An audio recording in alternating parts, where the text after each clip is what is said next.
Surat Asy-Syu'ara ayat 80 itu, wa iza maridtu fahuwa yashfin. Dan ketika aku sakit, nah coba lihat ayat 80 itu, Allah yang menyembuhkanku. Di situ itu kita tahu bahwasanya semua ini adalah Allah yang menciptakan.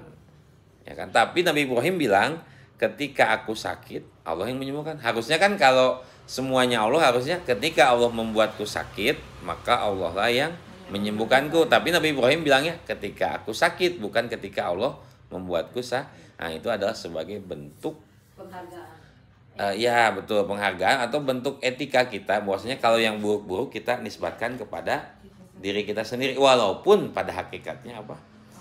Yang buruk-buruk, yang nggak enak-enak itu sebenarnya apa? Allah juga, tapi sebagai apa?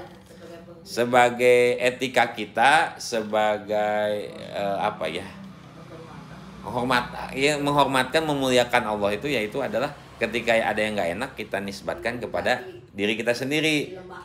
Nah, contoh gini, ketika jatuh nih, kita jatuh misalnya, atau ketusuk. Sebenarnya yang nusuk itu, yang menjatuhkan kita itu siapa? Allah.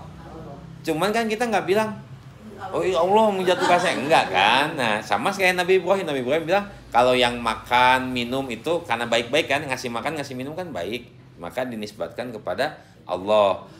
Tadi menciptakan, kemudian memberikan petunjuk, itu Allah. Tapi ketika aku sakit, Allah yang menyembuhkan. Nah, disitulah letak etika dan adab kita kepada Allah Subhanahu wa Ta'ala. Maka kalau kita sampai pada titik itu, kita yakinlah bahwasanya apapun yang terjadi ini di dunia ini adalah kehendak Allah, baik maupun buruk. Makanya merupakan keimanan yang paling akhir itu apa? Al-imanu bil qada'i wal qadari khairihi wasyarrihi hulwihi wa murri. Beriman kepada qada dan qadar, baik buruknya, manis dan pahitnya. Jadi itu, maka sampai kepada titik itu kita kayaknya kadang berat.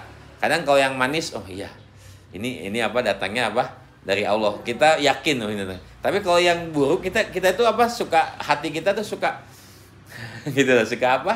Kadang suka belum menghela nafas. Padahal kalau kita yakin, itu pun sebenarnya datangnya apa? Dari Allah. Itulah subhanallah, itulah apa namanya? Tidak menerima gitu. Iya. Nah, jadi walaupun tadi kalaupun ada yang buruk, kita nisbatkan kepada diri kita sendiri secara etika ya.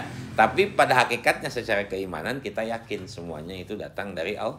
Maka tidak akan ada, tadi nyambung ke ayat yang sebelumnya tentang Fir'aun tadi, maka tidak akan ada kesombongan lagi bagi kita. Kenapa? Karena kita yakin mana yang baik bagi kita dari Allah, bahkan yang buruk pun itu datangnya dari Allah. Namun sebagai adab kita harus yang baik mah ya udahlah ke Allah, yang buruk mah untuk diri kita sendiri.